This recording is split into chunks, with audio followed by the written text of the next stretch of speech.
Hey y'all, it's Nikki Winston. Welcome to the Working Mamas podcast. Thank you as always for tuning in.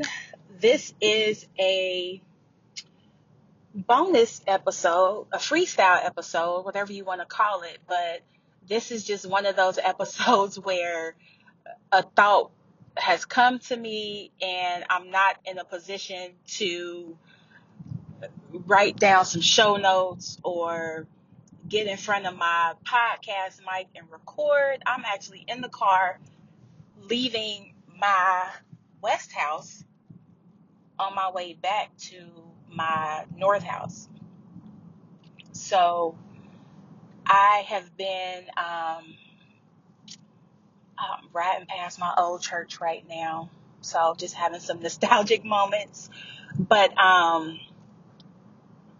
just wanted to just put some things in the air, in the universe, because I am a firm believer in speaking things into existence. And I'm a tad bit delayed because leaving my West house, we in Georgia, y'all know things change all the time. They have basically chopped down a lot of the trees and stuff that was out here. The roads getting to my house have changed a bit, so I'm trying to adapt to this new detour. And the road that I was so used to taking, which was like some little back roads that I used to take to get to the highway, are now grass. And they have blocked it off and created a whole new road. And the street looks a little bit different out here. And it's funny that this this change and this transition, it takes a little bit of getting used to. And interestingly, it's the perfect analogy to what I have going on right now. So as I mentioned, my North house and my West house, leaving my West house right now en route to my North house is going to take me about an hour to get there. I doubt if this freestyle episode is going to be an hour, but just really talking about transition and how things change and how we're so used to taking that traditional route, that same route, and then when you least expect it, here comes a change. Like I didn't know the extent of the change. My neighbors who still live out here, my neighbors slash my friends who still live out here have been telling us about, yeah, they done blocked off the road and they've been doing construction and doing this, that, and the third. But it's different when you see it for yourself, how different it is, because it's like, wow, this is new. This takes some getting used to. And so you drive a little bit slower because you're trying to figure out where is the new turn and what does it look like now, and all these different things that are going on with my house, but also just in my life in general, and specifically in my businesses. I am in this transitional phase. And I'm that person, when everybody zigs, I zag. And with all of this zagging, I'm creating the blueprint. I'm creating the path that I want my businesses to take. And it might not be the right one, but hell, it might be the right one. It might be the perfect one. It might be the one that the world has been waiting for. And it might not be. But in the spirit of being realistic, it might not be. But in the spirit of being optimistic and believing in my ideas and what I'm creating, I'm telling myself and I'm telling the universe that this path, this non-traditional path that I'm taking, is the right one. So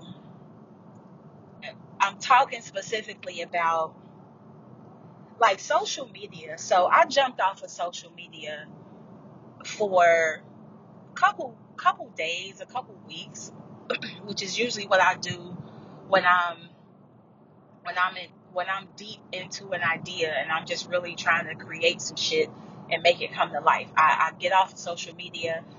I leave behind all the things that are not conducive to me getting to where I want to be as far as my path and my businesses are concerned. And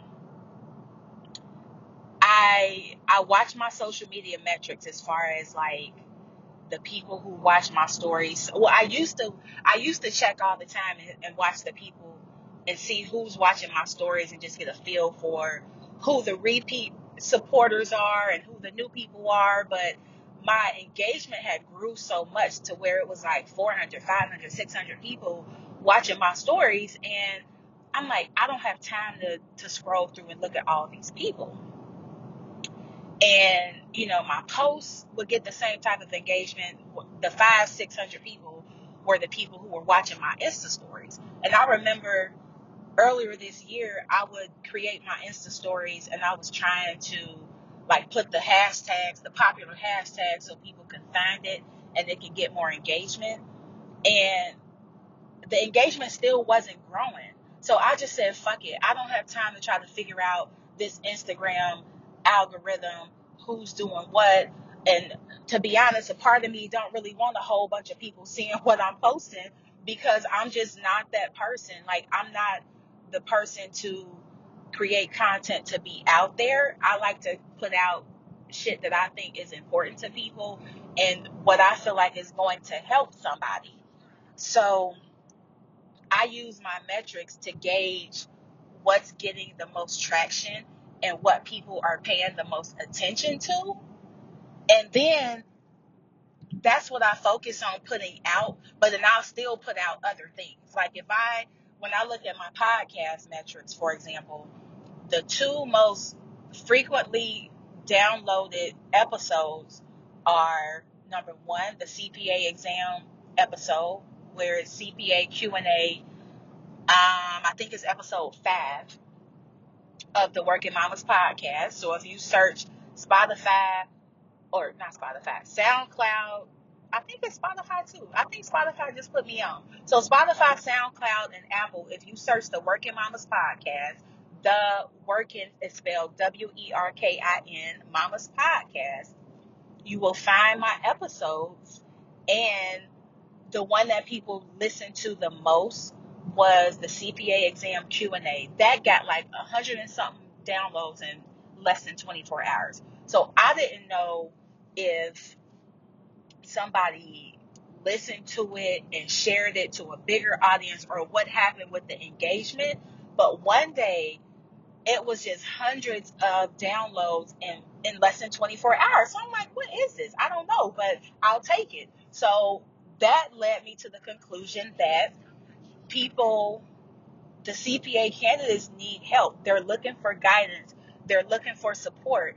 And so I started creating more content about that. I actually just wrapped up a collab last week that I did with one of my CPA friends, that we're going to put that out pretty soon. And then there's another um, person in the space who was doing something similar, trying to help CPA candidates get over the hump. And so she reached out to me to see if I would be interested in doing a collab with her. So I've been doing a lot of collabs, a lot of um, just working with people who we're in the similar space, and we're doing this CPA coaching, tutoring, something to that effect. And so anytime somebody reaches out to me to do something like that, if I feel like it's a good match, I will definitely do it, because it is so needed.